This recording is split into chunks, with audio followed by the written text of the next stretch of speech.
Speak, O Lord, till your church is built, and the earth is filled with your glory.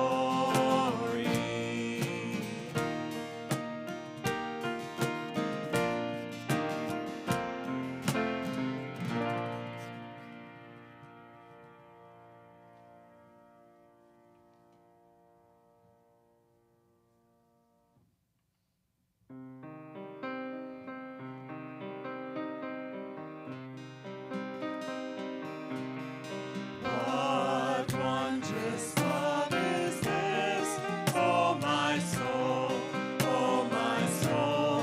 What wondrous love is this, oh my soul.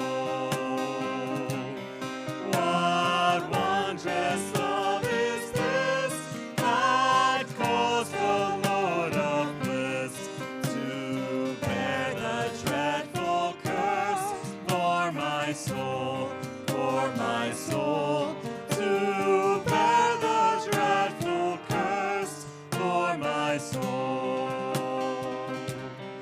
When I was sinking down, sinking down, sinking down.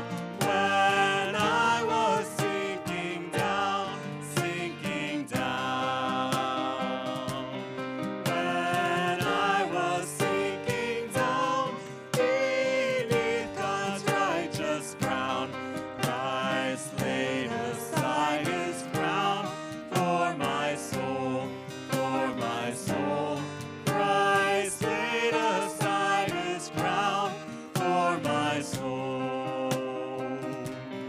To God and to the Lamb I will sing, I will sing. To God and to the Lamb I will sing. To God and to the Lamb, who is the great I am. While millions join the theme, I will sing, I will sing. While millions join the theme, I will sing. And when from death I'm free, I'll sing on, I'll sing on.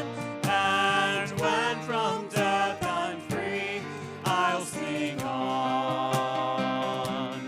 And when from death I'm free, I'll sing and joyful be. And through eternity, I'll sing on, I'll sing on. And through eternity, I'll sing on.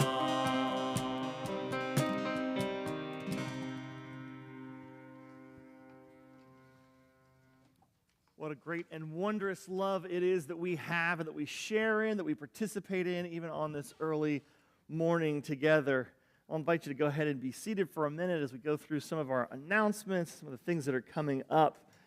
We have our Advent Fest, of course, this morning, postponed from illness and back better than ever today.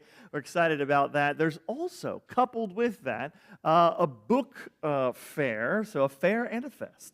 But the preschool has been putting on a book fair down in the lower level, in the lower fellowship hall. So after you've experienced all that the fest has to offer here at the 10 o'clock hour, then you're welcome to go down and see if there are any books that you'd like to snag for kids or grandkids, those kinds of things. It'll all be good to help the preschool doing that.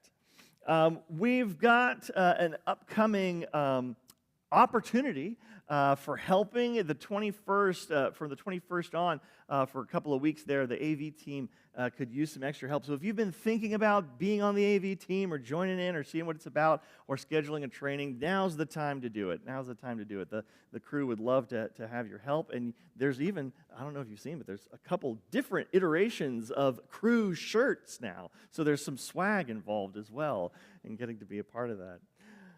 We've also got our Justice Ministry group. they're working with Risk, and if you haven't heard about Risk, there are some great places to read about it in the newsletter, and certainly just even on the board that's outside there. There is one of the big events of the year coming up in the Nehemiah Action is what it's called. And it's a great place to get together with other churches and other faith organizations from all over the metro area coming together. They've got about 1,000 people signed up for sure now, and they're trying to get to 1,500. Just making a showing of folks in our area, in our region, who are passionate about justice and about expressing things in a way that says, hey, we care about people who need housing. We care about people who need to have their trailers fixed with money that's already there. And we care about things like gun violence in our city and in our area. So if those are things that you're passionate about, check the board out. Talk to Betty or Jenny or two of our main leaders for our justice ministry here and see what that's all about. We're going to carpool on the 28th, so if you're worried about driving in the evening and those kinds of things, we've got it covered. So it should be great. I'm planning on going. Leah just signed up, unbeknownst to me, last week, so we're both going to be there. I hope you can too. Well, we've got our giving basket in the back. We've got QR codes and things in the pews and a way to connect with us. There's also pew, oh gosh, just lost the word for it. Folders? What are these things? Pads, that's what we call them. Golly. This is really early for me, too. This is the two times of the year where our country punishes parents and churches. That's what happens, because parents, the kids don't care. They're just like, I'm up when I'm up, and you're up when I'm up. So, but there's ways to do that and to engage with each other and to let us know that you're here, or ways that we can support you, and certainly ways to give as well. So with that in mind, let's stand together and greet each other with the peace of Jesus Christ as we continue to worship this morning.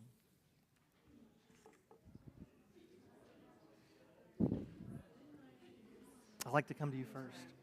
Ready? Hello, Tom. Hey, nice to meet you. Good morning, Aspire.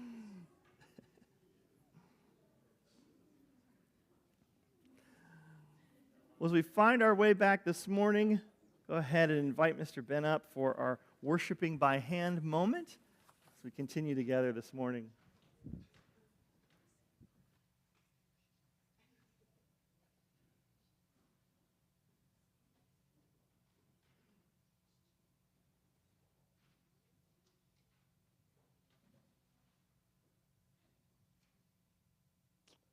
Well, good morning.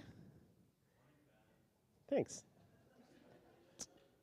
Good to be worshiping with you this morning, both with you in person and with you at home. We have a chance now to get ready for the word that God is speaking into our lives today, and we have some materials that will help us do that, to listen to God not just with our ears, but with our hands and our whole bodies. You probably have some of these things at home. I'm going to head to the arts table in the back where we have a lot of our materials. And if you are a child or feeling particularly childlike, you're welcome to join me at the table so we can introduce the things that we're going to use today. Hey, welcome. Okay, we've got a fair bit of regular things like our crayons and our markers. We also have some scissors and glue, but is there a special thing you notice that we're definitely going to need today? Yeah, we're going to need some newspaper. Some newspaper, and if you don't have newspaper, just any old scratch paper will work, something that's not super thick. But we're going to need, you don't need a lot of newspaper, probably just one sheet. And then some pipe cleaners, and then all of our regular fixins, like markers and crayons. Okay, so newspaper, pipe cleaners, glue, scissors, and then, of course, if you want a clipboard, that's good too. That way, you don't have to cut a Bible or a hymnal. You can try to cut the clipboard instead. Okay, to repeat, newspaper, pipe cleaners, glue, scissors, and drawings. Let us gather these things as we gather ourselves for worship.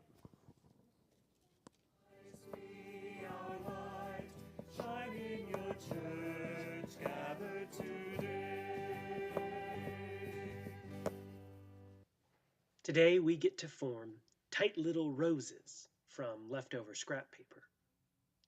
Start by tracing or drawing a circle onto a sheet of newspaper or any scrap paper you have lying around. Eventually, this will be folded tightly together, but first we're going to slowly draw a spiral that winds its way down to the center. It doesn't have to be perfectly even, as long as you leave a large enough area in the center for everything to come together.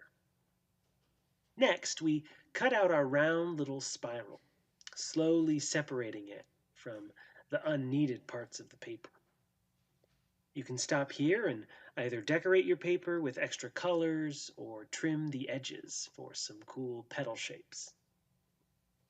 Or start to form your rose by carefully rolling the outer end around a small mold like a pencil or pipe cleaner.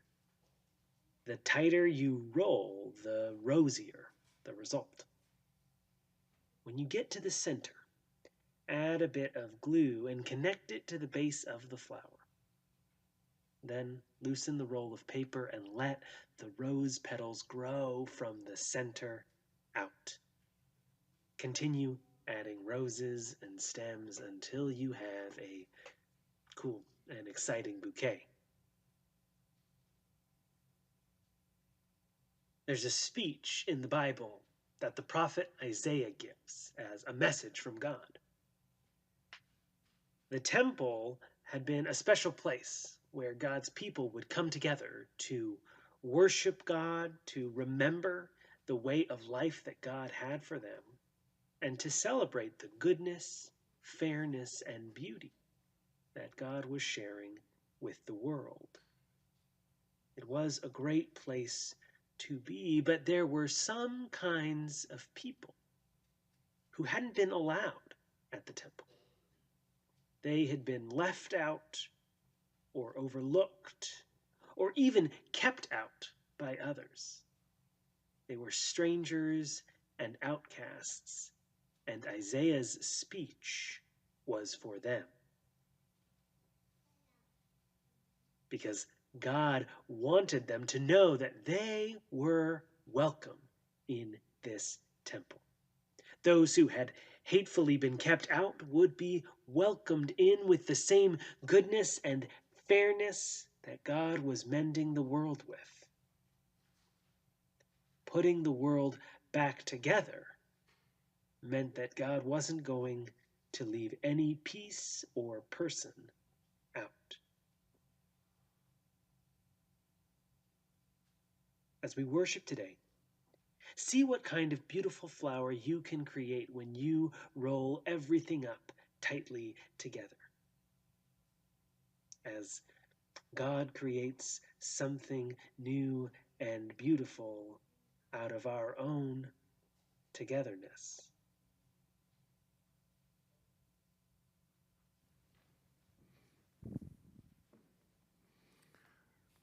As we get ready to continue to see how God is making something beautiful out of the good words and the good news that God has for us today, we'll invite our kids who are between 4 years old and second grade to meet Mr. Ben here in the back for our children's chapel time as we go into the Word again, this beautiful Word, this Word like an unfolding flower this morning together. Looking at two passages, Isaiah and Matthew. Again, usually we're looking at one, but there's a lot of great poetry for us to cling on to and to imagine and to connect with. So this morning we're looking at Isaiah 56, 3 through 8, and then later some passages from Matthew. But first, Isaiah. God says, and we know it's God speaking because it is in poetry, "Foreigners who worship me must not say, 'The Lord won't let us be a part of his people.' Men who are unable to become fathers must no longer say, 'We are dried up trees.' To them I, the Lord, say, 'Respect the Sabbath, obey me completely, and keep our agreement. Then you will be like monuments in my temple with your names written on them. This will be much better than having children because these monuments will stand there forever. Foreigners will follow me. They will love me and worship in my name. They will respect the Sabbath and keep our agreement. I will bring them to my holy mountain where they will celebrate in my house of worship. Their sacrifices and offerings will always be welcome at my altar. Then my house will be known as a house of worship for all nations. And I, the Lord, promise to bring together my people who were taken away and let them join the others. Next, the passage from Matthew 12, 1 through 14. A few more moments that Jesus is interacting with some people on the Sabbath as we continue our series on the Sabbath throughout Lent, as we've been studying and doing and looking ahead to Easter. Starts at verse 1 in 12. One Sabbath, Jesus and his disciples were walking through some wheat fields. His disciples were hungry and began picking and eating the grains of wheat. Some Pharisees noticed this and said to Jesus, "Why are your disciples picking grain on the Sabbath? They are not supposed to do this." Jesus answered, "You surely must have read what David did when he and his followers were hungry. He went into the house of God, and then they ate the sacred loaves of bread that only priests are supposed to eat. Haven't you read in the law of Moses that the priests are allowed to work in the temple on the Sabbath? But no one says they're guilty of breaking the law of the Sabbath. I tell you, there is something greater here than the temple.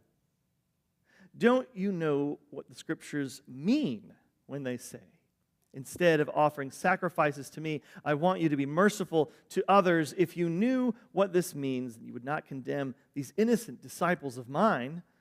So the Son of Man is Lord over the Sabbath." Later, Jesus left and went into one of the synagogues where there was a man whose hand was paralyzed.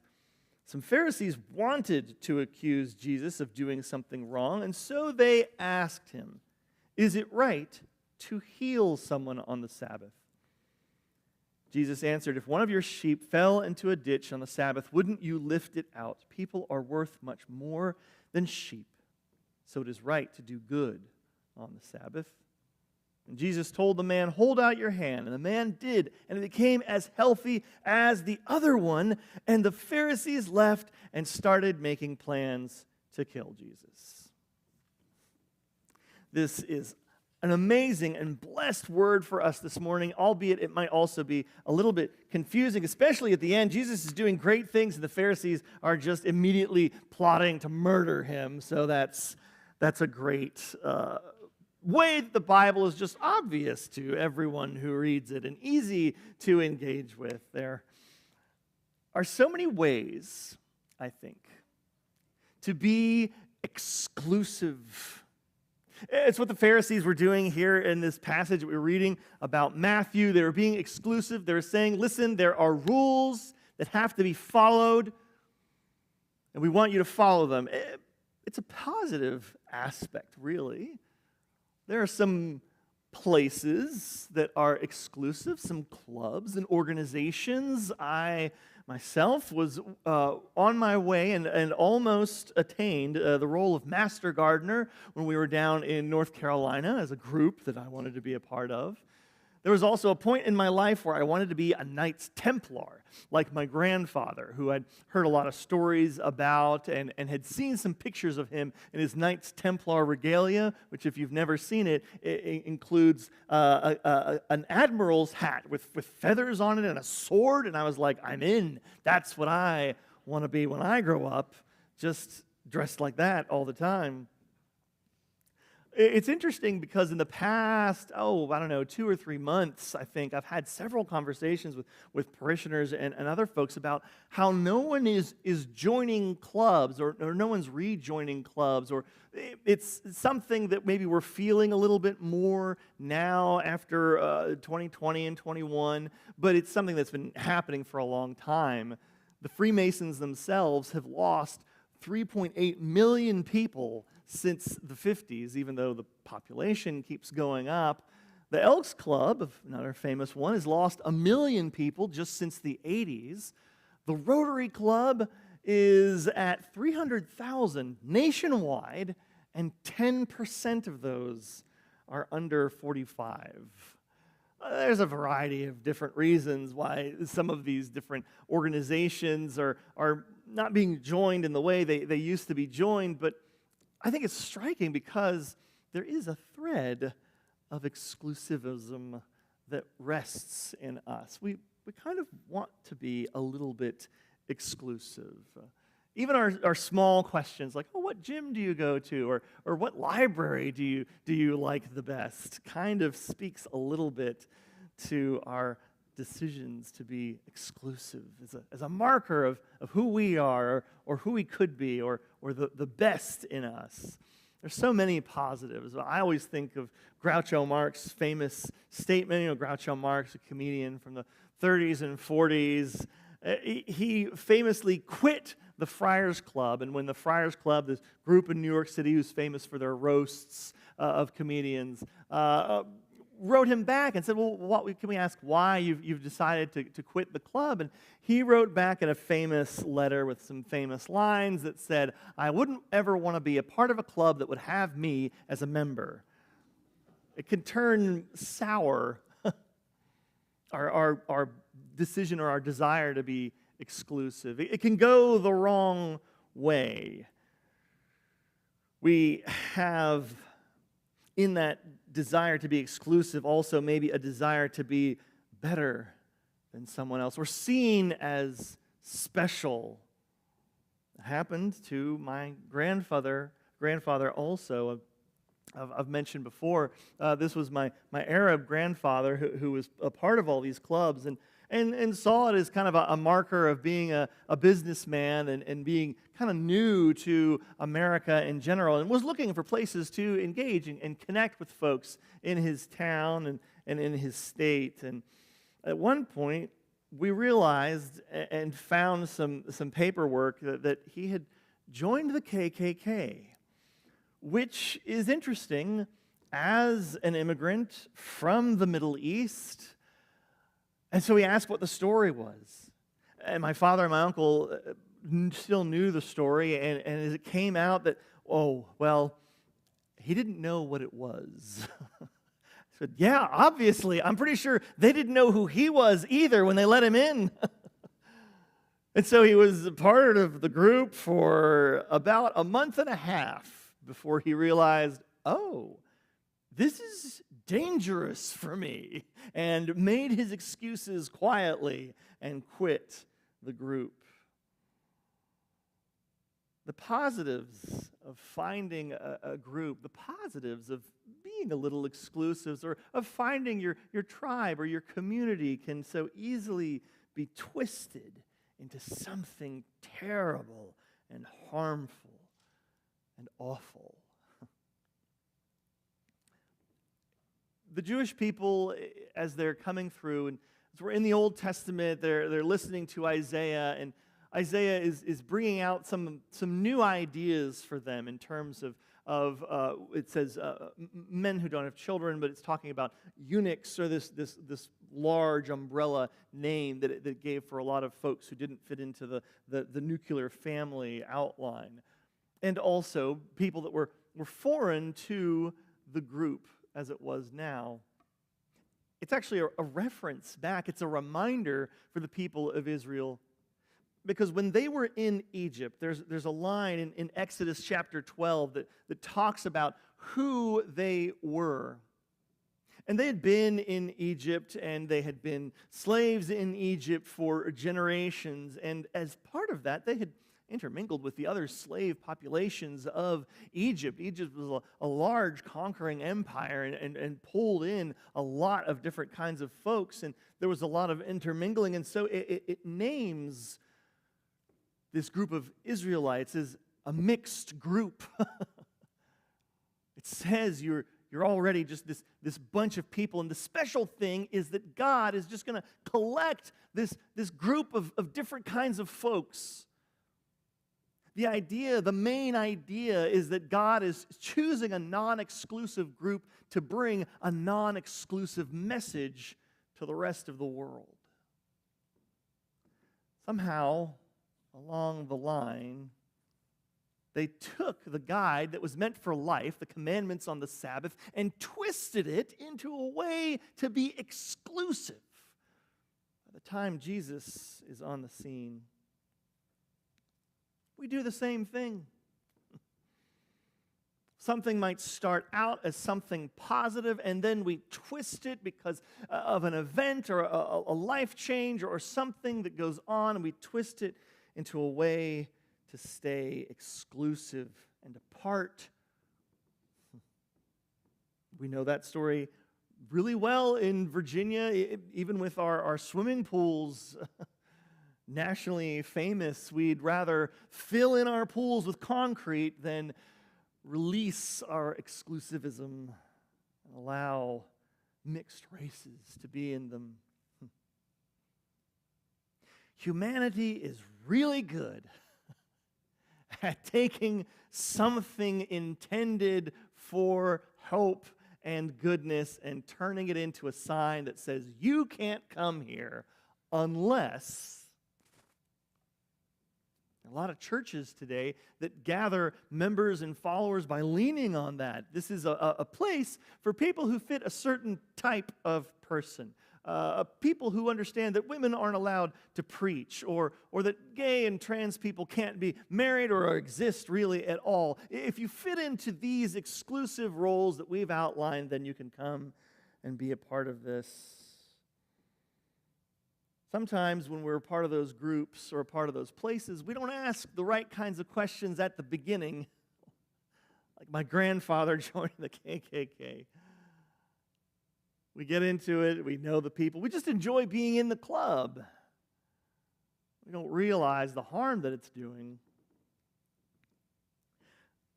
The verse from Isaiah, the poetry that is citing this Egyptian memory, is particularly saying something about these two groups, foreigners and eunuchs, because the people had already forgotten that that's who they were. Later, in another part of Isaiah, it talks about the sins and the uncleanness that the people have. And we know, maybe that the Jewish people are kind of obsessed with cleanliness, and obviously we're listening to this story in Matthew. They're obsessed with the rules and the law, and they're like, you have to do these things. They're so serious about it that at the end of this verse in Matthew that we read, they're planning on killing Jesus because they finally figured out, aha, he is breaking our rules, and so that means we're vindicated in killing him. We've wanted to get rid of him for a while, but now we've got our reasoning. But in Isaiah, when he's talking about how unpure they are, how unclean they are, it talks about them having bloodied fingers that are stained with the blood, which is kind of like a dirty hand image that Isaiah puts out. They say that their tongues are spreading lies. It talks about the eggs of vipers, which were an unclean animal, and the webs of spiders' nests. It creates this really amazing mental image as Isaiah is talking to the people. It says that you have hidden yourselves from God with your uncleanness. What's the real crime? What's the real thing that they're doing that is causing all of these images to come up to Isaiah's mind as he's talking to the people? He tells them finally in Isaiah 59, no one calls for justice. It doesn't go into a long list of codes about bathroom and washing your hands and how to eat this kind of thing or that kind of thing. It's just the justice thing. It's just an understanding. It's just an attempt to make them realize that the connective piece to Sabbath, the connective fulcrum of their entire belief system, is this understanding of being a new kind of Jerusalem. A place of peace and hope, a place without fear, a place where all are welcome and all are accepted. And they're accepted not by productivity. They're not accepted because of their achievement. They're not accepted by what they've acquired in life or by the strictness of how good they are or how exclusive a club they've been a part of. their entry into this body is defined by justice and mercy and compassion. By the time of Matthew, by the time of Jesus, they've gone wildly, wildly out of control. They've not only forgotten the lessons that they first learned when they were coming out of Egypt, but they've also forgotten the lessons that Isaiah was trying to treat them to later on and constantly in the prophets. They've made being exclusive a way of making them special. And they've clung to this feeling of specialness more than anything else. So Jesus is there trying to re-outline it. They want to be special, and so they come down on the disciples picking the heads of the wheat off, because the picking of it, that was work. That was harvesting work. And so they were like, that's wrong. We've got you now. You guys can't be allowed to do that. It wasn't also because they were picking the heads and doing that work, but it's also because that was an action that was labeled for foreign people. You might have some Gentile walk through on his way from Decapolis and come by and pick some of the heads off of your grain as they were coming through. And you as a Jewish person would be like, that's fine for them. Because they're a foreigner, they don't know our rules, it's okay, I'm going to be gracious to them. But for their own people, they're like, no, you have to know the rules. You're part of the exclusive group, and if you don't adhere to these things, you're out. Jesus reminds them of this story about David. And he said, didn't David eat the showbread? Aren't you allowed to work in the temple on the Sabbath? He highlights for them the ways that their own desire to clamp down on the law already had its own pathways for justice and mercy, because the law, Jesus is reminding them, the law is a guideline that serves justice and mercy, not the other way around. You don't solidify yourself on exclusivism and then say, wherever justice fits into this, that's where I'll be merciful. That's where I'll let myself do whatever it is needs to be done. The law serves justice and mercy. There are divisions everywhere. Ways that we've created and formulated to divide ourselves and keep ourselves exclusive and into little tiny groups based on our education or our voting or our workplaces or our schools that we've attended. Tim Keller recently wrote an article. He's a big pastor up in Manhattan, and he's a PCA pastor, and so I have issues with his stance on a lot of things. He suggested that one of the ways the church was going to continue to stay relevant was to hold the line on what they believed. And when I read that, I thought, yeah. And then I thought, oh. Knowing Tim's background and his church history and the way that he's written before, I know that when he says hold the line, he means hold the line and remember, women can't be pastors, women can't be elders, and a lot of other things that he believes about how God is being made manifest in the world. And I realized, I was like, oh, that's the line that he wants to hold. The line that is really no line at all. The line that really says that there is no line. The line I was imagining was the line of justice and mercy and compassion being the way that entry into the body is defined. Because if we can ask the question, or if we hear the question, or if we have someone who's asking us the question, can I share in the Sabbath? Can I share in this church? Can I share in this experience of Christ, in this worship, in this faith? Then the answer from God is yes. Can you rest? Can you make sure others can rest? Can you be a Sabbath-minded, merciful, compassionate champion for justice, and if you can, then you're already a part of us. Because that's how we define who we are. That's how we define and hold and honor this thing called Sabbath.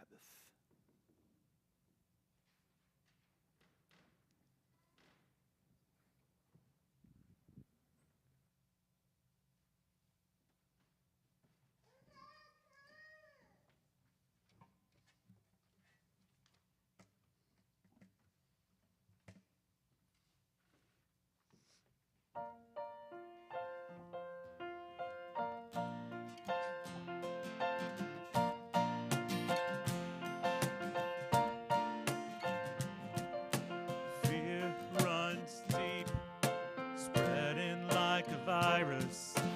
Hate is cheap. For a far it costs you nothing. Sister, take my hand. Brother, we will stand. Open up your heart and find love is turning over tables, breaking off chains. When I see you in the stranger, I'm no longer a slave. Turning over tables, tearing down walls, building up the bridges between us all.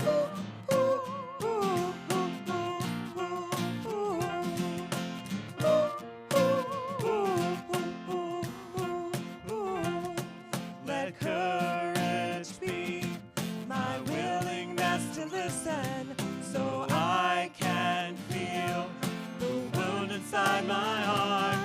Let seeds of peace grow in hearts around us. The trees of hope bring shade to all mankind. You can take my hand. Together we will stand. Open up your heart and find love is turning over tables, breaking off chains. When I see you in the stranger, I'm no longer a slave. Turning over tables, tearing down walls, building up the bridges between us all. When will we stand for love? When will we stand for love? When will we stand for love?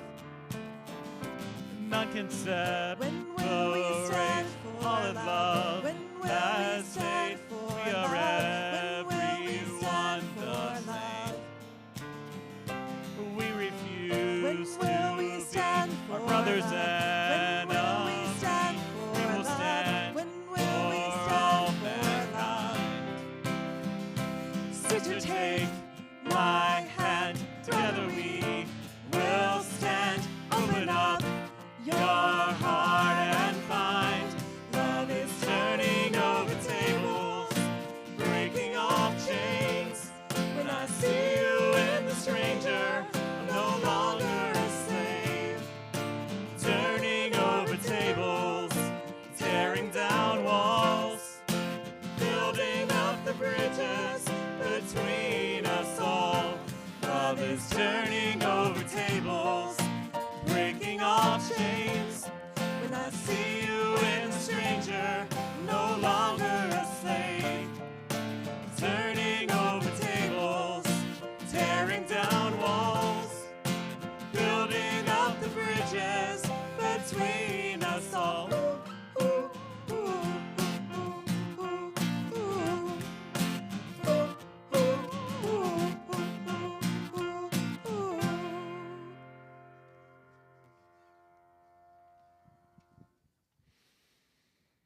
God is looking to us now. Jesus has certainly done the work of turning over tables and building bridges and doing all of that kind of work throughout his ministry. There's examples of it galore. And now it's our turn. It's our turn to live into this person that we are, to live into this exclusive, non-exclusive group that we are a part of. A group that is made up of everyone, that is for everyone. No better moment or image is shared about that than this meal that we share together. A place where it looks like there's only enough room for a certain number of people at this table. But the real story is that this table actually extends out into the world, into the universe, until every single person has a seat at it. This is Christ's intention. He sat at that first table years and years ago, gave thanks over the bread, broke it, and gave it new life, saying, "This is my body that has been broken in love for you." On the same night, he poured out the cup. Said, "This is the cup of a new promise. I'm remaking the way things were and reminding you of how things are and will be. I pour out myself and my love to make this promise to you, so that whenever we celebrate this meal together, we do so in remembrance of that great love, of that greater community that goes beyond where we can see." I'll invite my worship folks down to help hold our baskets as we come forward for our meal together. I'll stand here and be holding the bread as we come through the center and off to the side. The juice that we share will be from the baskets, as well as the gluten-free option that's there as well. Until all are served, I invite you to come and eat today.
As we continue and finish this meal together, I'll invite us into a time of prayer.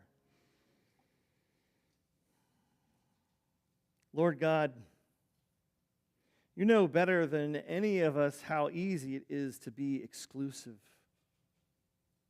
How sometimes finding our place or our tribe or our group can feel good, can fulfill a need.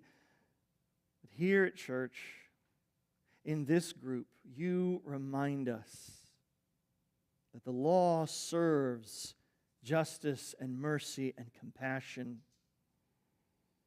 That we don't keep the gate, waiting for those who can fulfill the promise before they're allowed to enter. Instead, we are oriented toward the Sabbath, to pledge ourselves to keeping it, to reminding ourselves that in finding rest, in providing for others so that they can find rest, to being restful as an entire community of humans together. We exercise the core of what it is to be your loving people.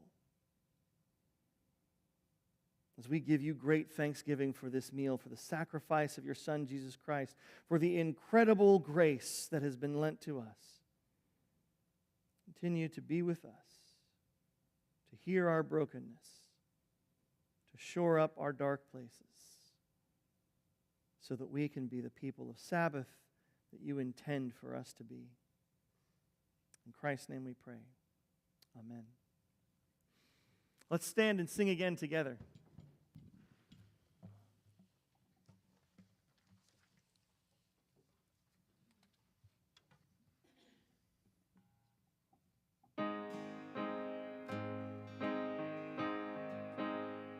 I love you, Lord.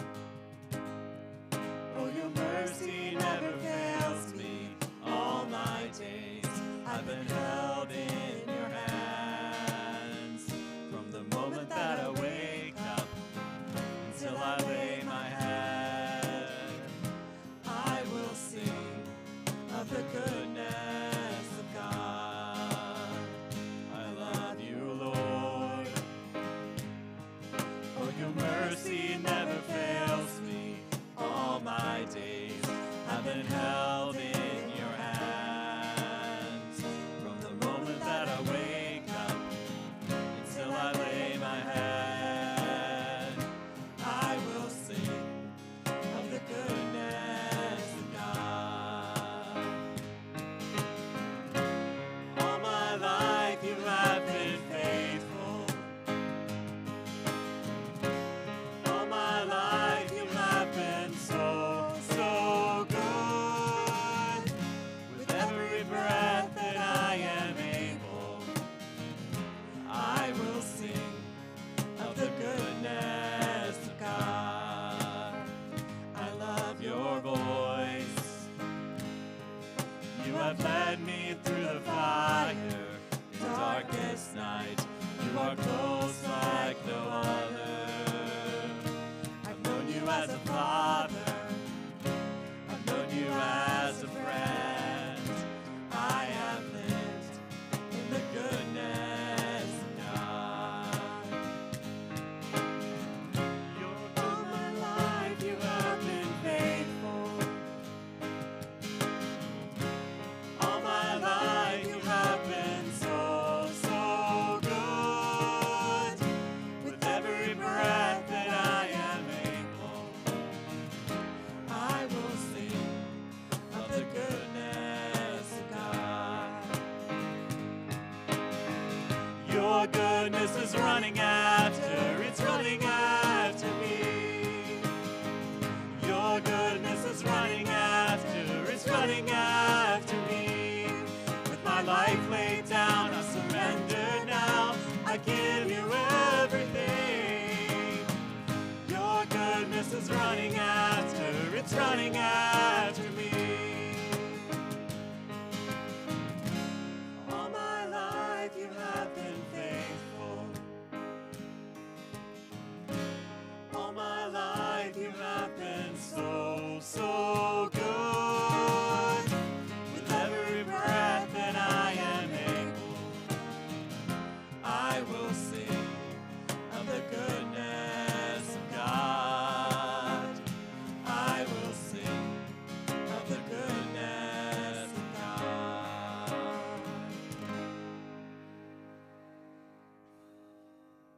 This is the exciting moment of our Sunday, of our Sabbath together, not just because Alleluia Fest is going to take place here in just a few minutes at 10 o'clock, but also because this is when we get to really go out into the world to sing about who we are, to share with the world our Sabbath measures, as we are Sabbath people who are knowing that the law serves our compassion, our justice, and our mercy. So go out into the world to be people of that Sabbath. Amen.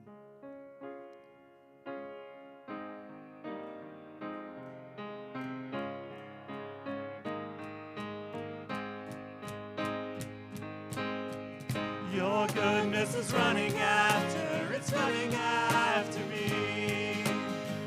Your goodness is running after, it's running after me. With my life laid down, I surrender now. I give you everything. Your goodness is running after, it's running after me. All my life you have been faithful. All my life you have been so, so good. With every breath that I am able, I will sing of the goodness of God.